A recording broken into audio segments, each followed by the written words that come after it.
बच्चों एक क्वेश्चन लिखा है, इसमें हमें रिलेशन निकालना है किसके बीच में, relation between rate of appearance of Br2 and rate of disappearance of Br minus. चलो किसको फाइंड करना चाहते हो, किसके टर्म्स में करना चाहते हो। मान लो मैं इसको गिवन मान लेता हूं और इसको मान लेता हूं फाइंड करना है, इसको गिवन मान लेता हूं, इसको फाइंड करना है।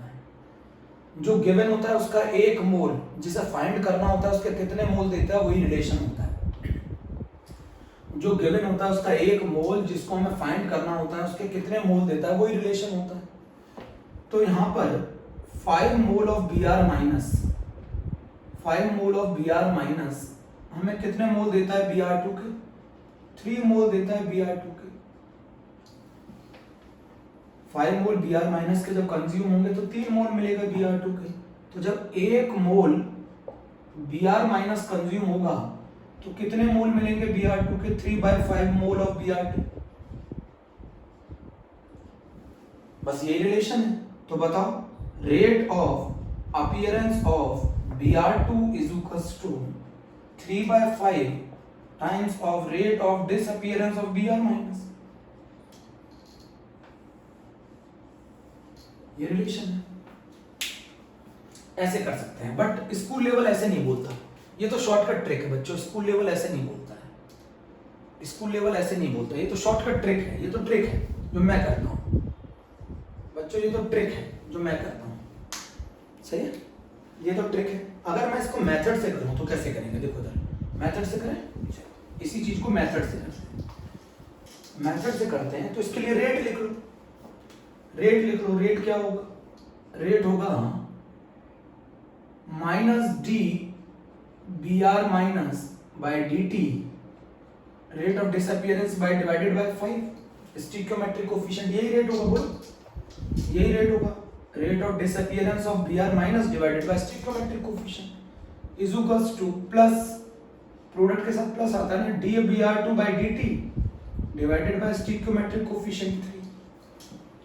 अच्छा ये चीज क्या है, ये चीज क्या है, ये चीज क्या है, ये चीज है rate of disappearance of Br minus divided by 5। ये चीज क्या है, rate of appearance of Br2 divided by 3।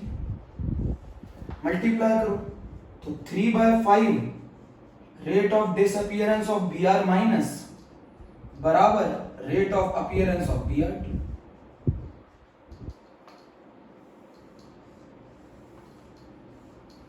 Note कर लो बच्चों, इसको इतना नोट कर लो, ये रिलेशन आ गया।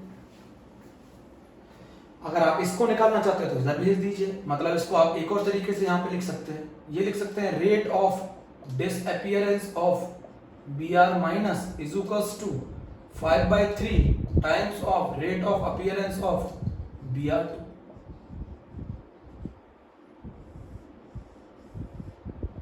चेक करो, चेक कर लो बच्चों कैसे किया, हो गया। ये हमारा फर्स्ट क्वेश्चन था जो बच्चों ने डाउट पूछा, ये जी में आया हुआ क्वेश्चन है बच्चों, ये जी में आया हुआ क्वेश्चन, रफ कर दो।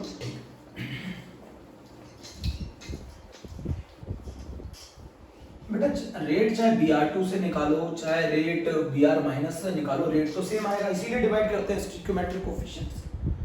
बोलो रेट तो सेम आएगा ना। हम लोग जीरो ऑर्डर काइनेटिक्स पढ़ रहे थे। अच्छा अब मैं आपको जीरो ऑर्डर की कहानी बता दूं। जीरो ऑर्डर काइनेटिक्स में क्या क्या इंपॉर्टेंट है ना, जीरो ऑर्डर।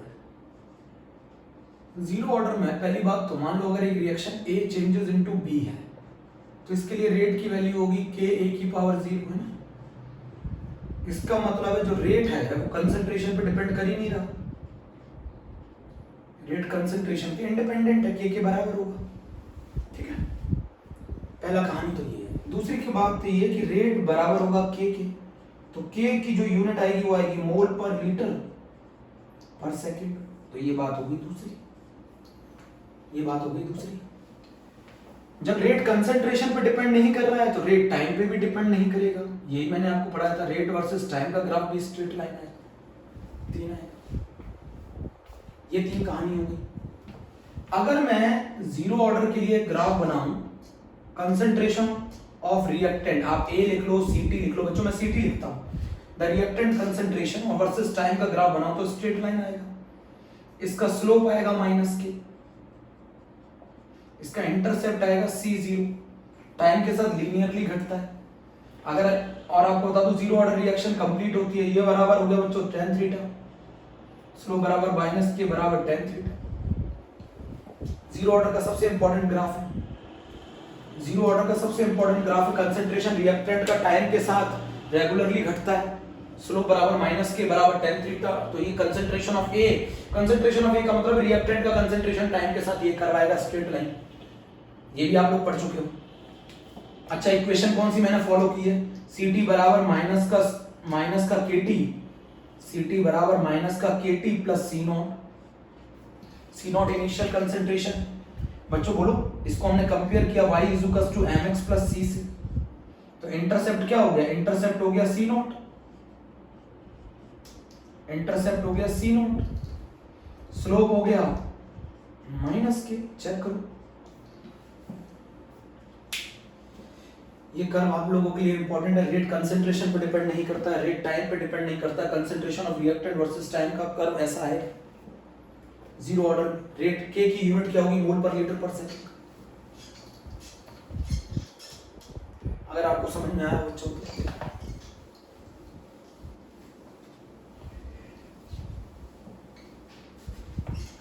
अब जरा मेरी बात सुनो, मेरी बात, एक और बहुत इंपॉर्टेंट बात है। अगर मैं जीरो ऑर्डर में टाइम निकालूं, कितने टाइम के बाद कितना रिएक्टेंट रह जाएगा, सही, और कितने परसेंट रिएक्शन कंप्लीट हो जाएगी, तो वो टाइम निकालने का जो फॉर्मूला होता है वो होता है C0 minus Ct upon K। अच्छा, आप एक चीज समझो, A चेंजेस इनटू B, शुरुआत में जब टाइम जीरो था तब इसका कंसंट्रेशन C0, इसका जीरो, टाइम t पर ये कितना कम हो गया, मान लो x, और ये कितना बन गया x, तो बताओ प्रोडक्ट कितना बना, प्रोडक्ट बना x, और रिएक्टेंट कितना बचा रह गया, ये बचा हुआ है, ये रिमेनिंग कंसंट्रेशन, रिमेनिंग कितना है C0 माइनस x, कितना कंसंट्रेशन बचा रह गया टाइम t के बाद, इसी को कहते हैं Ct, इसी को कहते हैं Ct। तो C0 minus Ct by K, यही हमारा जीरो ऑर्डर का सबसे इंपॉर्टेंट फॉर्मूला है, जीरो ऑर्डर का सबसे इंपॉर्टेंट फॉर्मूला है C0 minus Ct by T upon K।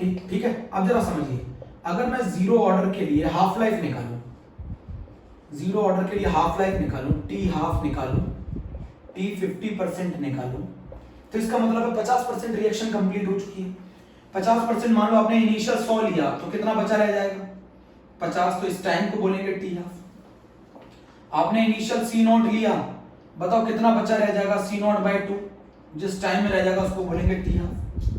आपने इनिशियल अगर मान लो 0.50 लिया, तो इसका आधा रह गया 0.25, तो ये भी जिस टाइम में रह जाएगा उसको भी बोलेंगे T हाफ। तो जो वो टाइम जिस दौरान रिएक्शन 50% कंप्लीट हो जाए, 50% अगर कंप्लीट होगी तो बचेगी कितनी 50%, तो T हाफ का मतलब क्या है, अगर आप T बराबर T हाफ रखेंगे तो आप Ct बराबर कितना रखेंगे C0 बाय 2। बोलो मेरी बात समझो, अगर आप T बराबर T हाफ रखेंगे तो Ct बराबर कितना रखेंगे C0 बाय 2, Ct बराबर रखेंगे C0 बाय 2, फॉर्मूले में पुट करो, T बराबर C0 minus Ct by K, तो T की जगह रख दो T हाफ, C0 Ct की जगह रख दो C0 बाय 2 अपॉन K, तो T हाफ बराबर आ गया बच्चों क्या C0 बाय 2K। तो जीरो ऑर्डर में बेटा ये तो कांस्टेंट है, ये तो कांस्टेंट है, तो जीरो ऑर्डर का जो T हाफ है वो डायरेक्टली प्रोपोर्शनल है इनिशियल कंसंट्रेशन के। जीरो ऑर्डर का जो T हाफ है वो डायरेक्टली प्रोपोर्शनल है इनिशियल कंसंट्रेशन के। तो अगर मैं T half versus initial concentration का कर्व बनाऊं तो स्ट्रेट लाइन आएगा और इसका स्लोप आएगा 1/2K। चेक करो, तो किस ऑर्डर का T हाफ डायरेक्टली प्रोपोर्शनल होता है इनिशियल कंसंट्रेशन के, जीरो ऑर्डर के। ये नीट में पूछा गया था बच्चों 2018 में, ये नीट में पूछा गया था 2018 में, बहुत इंपॉर्टेंट फॉर्मूला है। कर लिया जाए, पूरा नोट करा जाए सही से, है ना, जीरो ऑर्डर का। जीरो ऑर्डर का पूरा नोट कर लिया जाए।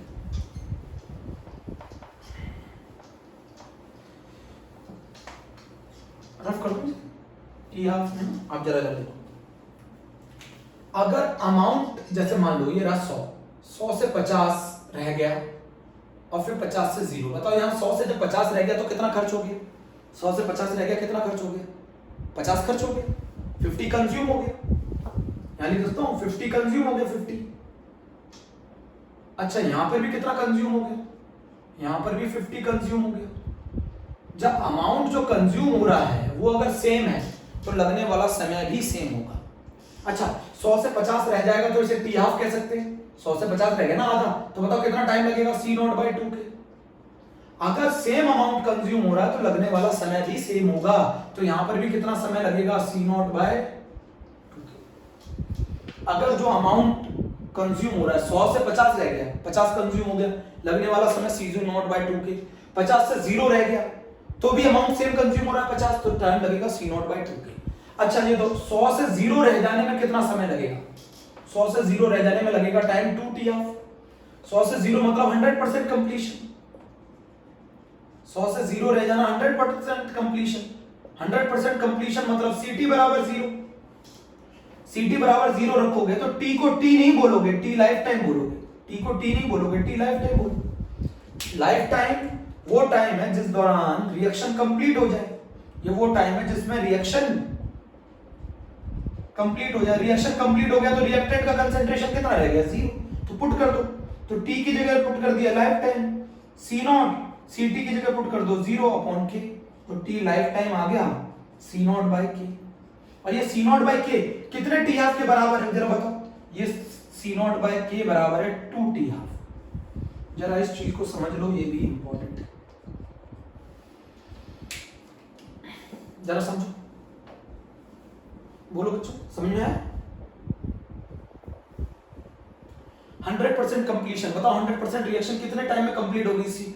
अब अगर अमाउंट जो कंज्यूम हो रहा है अगर वो आधा रह गया तो लगने वाला समय भी आधा रह जाएगा। अब जैसे मान लो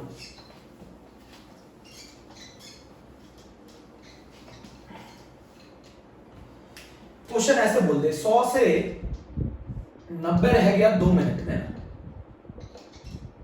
तो 90 से 80 और 80 से 70 और 70 से 60, तो बताओ 100 से 60 रह जाने में कितना समय लगेगा? 0 ऑर्डर में बताओ कितना कंज्यूम हुआ अमाउंट? 10 कंज्यूम हुआ तो 2 मिनट। अगले में भी कितना कंज्यूम हो रहा है? 10, तो लगेगा 2 मिनट। अगले में भी कितना कंज्यूम हो रहा है? 10, तो लगेगा 2 मिनट। अगले में भी कितना कंज्यूम हो रहा है? 10, तो लगेगा 2 मिनट। तो टोटल टाइम कितना लगेगा 100 से 60 रह जाने में? 2 2 4 2 6 और 2 8, तो टोटल जो टाइम लगेगा वो लगेगा 8 मिनट। 0 ऑर्डर में एक कहानी है कि अगर सेम अमाउंट कंज्यूम होता है तो लगने वाला समय भी सेम होगा, और अगर सेम समय में सेम अमाउंट कंज्यूम होगा, चलो चेक कर लेते हैं। 100 से 50 रह गया, लगने वाला समय 2 मिनट, तो बताओ 50 से 25 रह जाने में कितना टाइम लगेगा? 8 मिनट। क्यों? यहां कितना अमाउंट कंज्यूम हो रहा था? 50, तो 50 में लग रहा है 2 मिनट। यहां कितना अमाउंट कंज्यूम हो रहा है? 25, तो अगर आपका अमाउंट कंज्यूम हाफ हो गया तो समय भी हाफ हो जाएगा। उल्टा भी कर सकते हो, अगर टाइम हाफ हो जाएगा तो अमाउंट जो कंज्यूम हो रहा है वो भी हाफ हो जाएगा, but it is only valid for 0 order. तो 100 से 50 2 मिनट में रह गया, तो 50 से 25 1 मिनट में, तो बताओ 100 से अगर 25 रह गया तो रिएक्शन कितने परसेंट कंप्लीट हो गई? 75%। तो इसके लिए टाइम कितना आ जाएगा? 3 minute. But this is only valid for 0 order, it is only valid for 0 order, it is only valid for 0 order. Note कर लो, नोट कर किया? नोट किया? It is only valid for 0 order. Rough कर दो। अब अच्छा एक चीज समझो, 75% का क्या मतलब है? 75% का क्या मतलब? 75% T75 पूछ रहा है। T75% मतलब T3/4। इसका मतलब क्या है? 75% रिएक्शन कंप्लीट हो चुकी, तो बची कितनी रह गई? तो रिमेनिंग कितनी रह गई? 25%। 25% किसका? जितना आपने इनिशियल लिया। तो ये बताओ जब T की जगह में T75% रखूंगा तो फिर मैं CT की जगह कितना रखूंगा? C0/4। इनिशियल का 1/4 रह जाएगा ना, 3/4 तो कंप्लीट हो चुका, 1/4 रह गया, तो पुट कर दो। तो T की जगह रख दो T75%, C0, और यहां की जगह क्या रख दो? C0/4 अपॉन के, ये आ गया 3C0/4, T75%। 75% रिएक्शन इतने टाइम में कंप्लीट होती है। अच्छा, इसी चीज को एक तरीके से और कर सकते हैं, 100 से 50 ये बचा हुआ रहता है। 100 से इनिशियल लिया था 100, पहले में बचा रह गया 50, फिर 50 से कितना रह गया? 25। तो 100 लिया था, 25 रह जाना, मतलब कितना परसेंट रिएक्शन कंप्लीट हो गई? 75% रिएक्शन कंप्लीट हो गई। हमसे ये टाइम पूछा है, 100 से 50 रह जाना, ये T हाफ है ना, क्या होगा बोलो? C0/2k। 50 से 25 रह जाना। अब बताओ 100 से 50 में कितना अमाउंट कंज्यूम हुआ? 50, और 50 से 25 में कितना अमाउंट कंज्यूम हुआ? 25, तो लगने वाला समय आधा रह जाएगा, तो ये समय हो जाएगा C0/4k। तो बताओ 100 से 25 रह जाने में कितना टाइम लगेगा? तो 100 से 25 रह जाने में जो टाइम लगेगा वो लगेगा C0/2k प्लस C0/4k, और ये आ जाएगा 3C0/4k। तो सेम टाइम में सेम अमाउंट खर्च होता है, और सेम अमाउंट जब खर्च होता है तो लगने वाला समय भी सेम होता है। अगर अमाउंट कंज्यूम आधा हो जाएगा तो लगने वाला टाइम भी आधा हो जाएगा। नोट कर लो पूरा अच्छे से। जीरो ऑर्डर का लास्ट टर्न है बच्चों, पूरा पढ़ा दिया है। जीरो ऑर्डर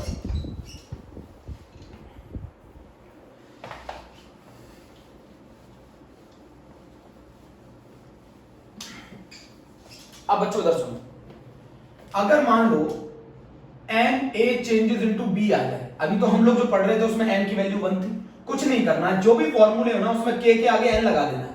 तो जैसे टाइम बराबर क्या हो जाएगा? C0 minus CT upon NK हो जाएगा, C0 minus CT upon NK हो जाएगा। C0 minus CT is equals to KT होता है, C0 minus CT is equals to KT होता है। तो यहां क्या हो जाएगा? NKT हो जाएगा। कुछ नहीं होता, जो भी स्टिक्योमेट्रिक कोफिशिएंट या मल्टीप्लाई हो a के साथ या b के साथ, उसको क्या कर दो? k के साथ मल्टीप्लाई कर दो। बच्चों ये आईटी के लिए सिर्फ, ये जी एडवांस में आया था 2019 में, ये जी एडवांस में आया था 2019 में। C0 minus CT is equals to NKT। जैसे मान लो अगर मैं आपको रिएक्शन दे दूं 3A changes into B, 3A changes into B, तो बताओ CT क्या होगा? बताओ आपका ये हो जाएगा CT बराबर C0 माइनस 3KT। चेक करो, या फिर आप इसको ऐसे लिख सकते हो C0 minus CT is equal to 3KT। कुछ नहीं करना है, k के साथ उस स्टिक्योमेट्रिक कोफिशिएंट को मल्टीप्लाई करना, जो भी C0 minus CT is equal to 3KT। सही है, जो भी मल्टीप्लाई हो वो k के साथ मल्टीप्लाई कर देना, जो भी स्टिक्योमेट्रिक कोफिशिएंट यहां हो उसको k के साथ मल्टीप्लाई कर देना, एक नया k हो जाता है। जैसे अगर यहाँ 2 होता तो 2k हो जाएगा, वहां यहाँ 3 होगा तो 3k हो जाएगा, यहाँ 4 होगा तो 4k हो जाएगा। तो जितना k यहाँ होता है उतना करते हैं। बोल चेक करो। एक क्वेश्चन आया था जी में, वो बता देता हूं मैं। जी में जो क्वेश्चन आया था वो ये आया था कि टी हाफ हम लोगों को दे रखा था 1 आवर, टी हाफ हम लोगों को 1 आवर दे रखा था जब इनिशियल कंसंट्रेशन 2 मोलर था। कौन सा ऑर्डर है? Zero order. A changes into B है, हमसे पूछ रहा है तो बताओ कितना टाइम लगेगा 0.50 से 0.25 रह जाने में। एक क्वेश्चन तो ये पूछा है। अच्छा, मैं इस क्वेश्चन में इस चीज को भी टी हाफ बोल सकता हूं, इस चीज को भी टी हाफ बोल सकता हूं क्योंकि ये भी याद होगा।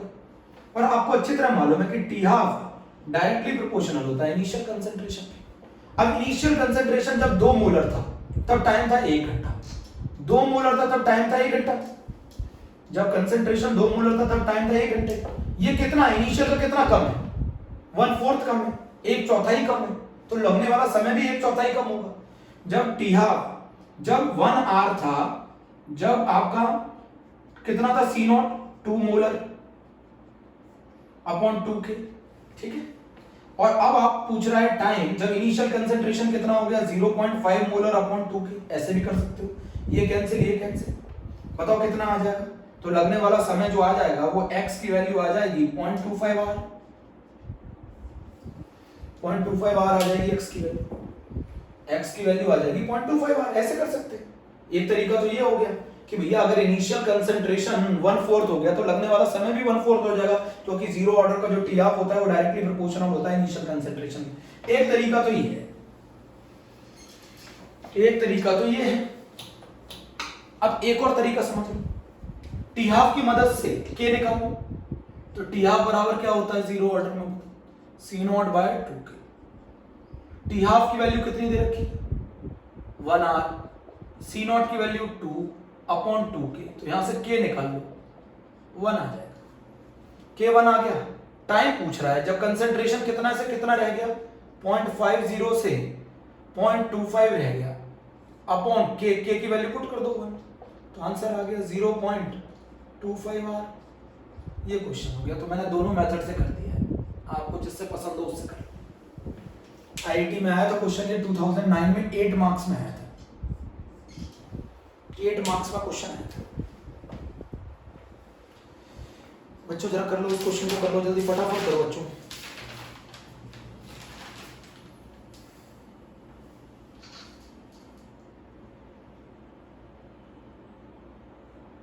चलो ठीक है।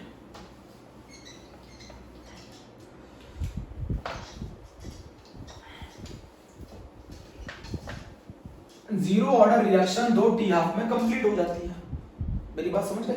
अब एक क्वेश्चन था सीबीएसई का कि के की वैल्यू दे रखी थी 4 × 10⁻³ मोलर पर सेकेंड है ना। समझ गए, यूनिट से समझ गए। ये कौन सा ऑर्डर, जीरो ऑर्डर। अच्छा जीरो ऑर्डर में मैंने ये पढ़ाया था ए चेंजेस इनटू बी। अच्छा ये बताओ इसका कंसंट्रेशन टाइम पर क्या था, 0 पर, C0 इसका 0, टाइम t पे कितना था इसका C0 - x, इसका x, प्रोडक्ट कितना बना x, b कितना बना, अच्छा x, t = बताओ क्या होता है C0 - Ct/k।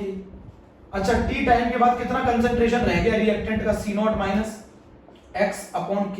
तो यहां से x आ गया kt के बराबर। कितना प्रोडक्ट बना, b बताओ कितना बनेगा, b बनेगा x = kt। ये b का अमाउंट है, ये प्रोडक्ट कितना बनेगा t टाइम के बाद,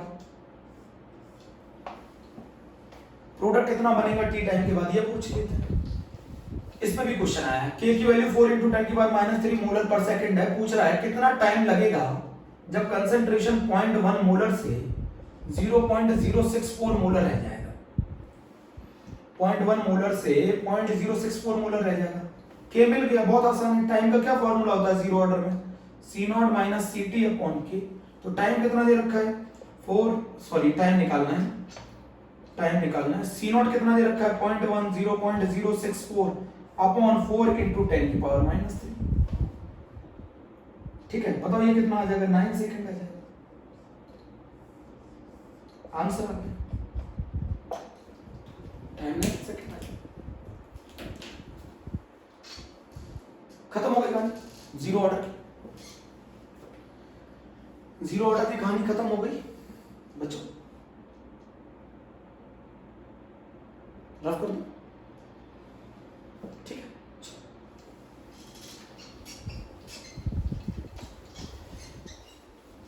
अब बच्चे एक क्वेश्चन हम पूछ लेते हैं। मान लीजिए सर बच्चे क्वेश्चन ये पूछ लेते हैं कि सर अगर यहां पर a चेंजेस इनटू 3b कर दें तो आप बताइए प्रोडक्ट कितना बनेगा। कुछ नहीं करना है, मैंने बोला था ना जो भी हो 3kt हो जाएगा। k के साथ अपना स्टोइकियोमेट्रिक कोएफिशिएंट मल्टीप्लाई कर देना है। हम लोग जो पढ़ते हैं वो बच्चों इसके लिए पढ़ते हैं a चेंजेस इनटू b के लिए, ये एनसीईआरटी में है। बट क्वेश्चन पे ध्यान देना, स्टोइकियोमेट्रिक कोएफिशिएंट से फर्क पड़ता है। a चेंजेस इनटू b के लिए पढ़ते हैं। अगर मैं आपसे पूछूं कि जीरो ऑर्डर रिएक्शन के एग्जांपल हो तो मुझे लगता है पूरा क्लियर हो गया होगा। जीरो ऑर्डर का एग्जांपल होता तो जीरो ऑर्डर का एग्जांपल है decomposition of ammonia on platinum surface. ये भी बेटा पूछा जाता है क्वेश्चन पेपर में। 2NH3 ले लो, इसको प्लेटिनम के सरफेस पे ले लो, डिकम्पोज हो जाएगा N2 + 3H2। या फिर ले लो आप ये ले लो फोटोकेमिकल रिएक्शन ले लो, फोटोकेमिकल रिएक्शन ले लो, फोटोकेमिकल रिएक्शन ले लो। बोलो जल्दी, फोटोकेमिकल रिएक्शन देखो। तो फोटोकेमिकल रिएक्शन जैसे H2 प्लस Cl2 लाइट की प्रेजेंस में ट्वाइस ऑफ HCl, ये भी जीरो ऑर्डर रिएक्शन है। इसका रेट क्या होगा K NH3 की पावर 0। इसका रेट क्या होगा K H2 की पावर 0 Cl2 की पावर 0। ये भी कहानी आप लोगों ने कर ली है जीरो ऑर्डर में, नोट कर लिया बच्चों? बोलो फोटोकेमिकल रिएक्शन के लिए देख लिया। अच्छा एक चीज बताओ, अगर मैं एक क्वेश्चन ये पूछूं कि टी हाफ जो दे रखा है वो दे रखा है 6 मिनट, मान लो टी हाफ 6 मिनट दे रखा है, जब इनिशियल कंसंट्रेशन 0.2 मोलर था। बताओ कितना टाइम लगेगा, कितना टाइम लगेगा 0.5 से 0.3 रह जाने में? ये क्वेश्चन पूछा है जी ने, पूछा था 2019 में। कितना टाइम लगेगा 0.2 मोलर 0.5 मोलर से 0.3 रह जाने?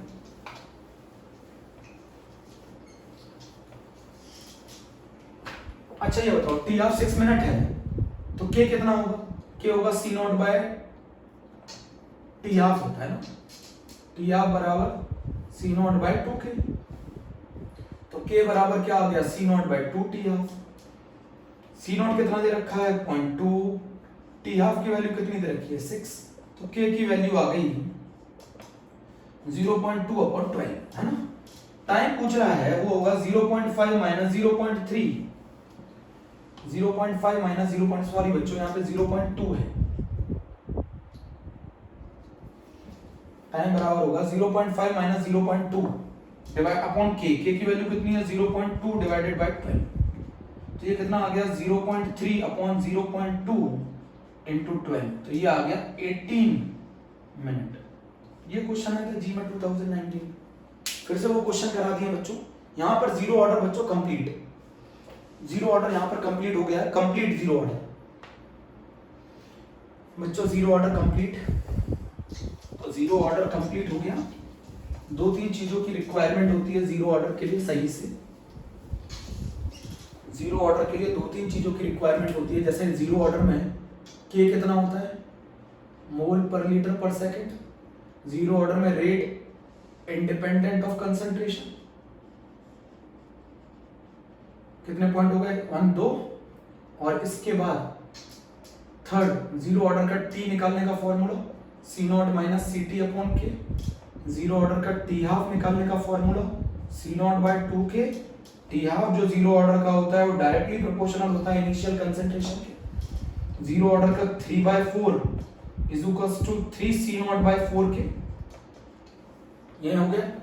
जीरो ऑर्डर के अंदर अगर 100 से 50 C0/2K में हो रहा है तो 50 से 25 तो समय भी आधा हो जाएगा, तो C0/4K हो जाएगा।